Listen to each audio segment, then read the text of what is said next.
Paytm மூலமா Tata play DTH recharge பண்ணுறது எப்படி இதுமாரி தான் இந்த வீடியோவில் பார்க்க போகிறோம். இந்த வீடியோவை ஃபுல்லாக பாருங்கள், அப்பதான் புரியும். ஃபஸ்ட் டைம் நம்ம சேனல் பண்ணால் சப்ஸ்கிரைப் பண்ணிக்கோங்க. பேடிஎம் ஆப் வந்து ஓப்பன் பண்ணிக்கோங்க. அதில் ரீசார்ஜ் அண்ட் பில் பேமெண்ட்ஸில் வி ஆல் அப்படிங்கிறத கிளிக் பண்ணுங்கள்.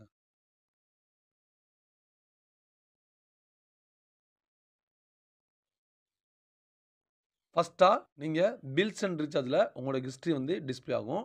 அப்படியே பாட்டமில் ஸ்க்ரோல் பண்ணிங்கன்னா பாப்புலர் அப்படின்னு இருக்கும். அதில் டிடிஹெச் ரீசார்ஜ் அப்படின்னு இருக்குல்ல, அதை வந்து கிளிக் பண்ணுங்கள். அதில் மை ரீசார்ஜஸ் அப்படின்னு இருக்கும். நீங்கள் ஆல்ரெடி ரீசார்ஜ் பண்ணிங்கன்னா அதோட ஹிஸ்ட்ரி வந்து இதில் டிஸ்பிளே பண்ணுவாங்க. செலக்ட் டிடிஹெச் ஆப்ரேட்டர் அப்படின்னு இருக்கும். அதிலே பார்த்தீங்கன்னா ஃபஸ்ட்டாக Tata play formerly Tata sky அப்படின்னு இருக்கு. அதை நீங்கள் கிளிக் பண்ணுங்கள். உங்களுடைய டாடா ப்ளேல மொபைல் நம்பர் அல்லது சப்ஸ்கிரிப்டர் ஐடி ரெண்டில் ஏதாவது வந்து நீங்கள் டைப் பண்ணிக்கங்க.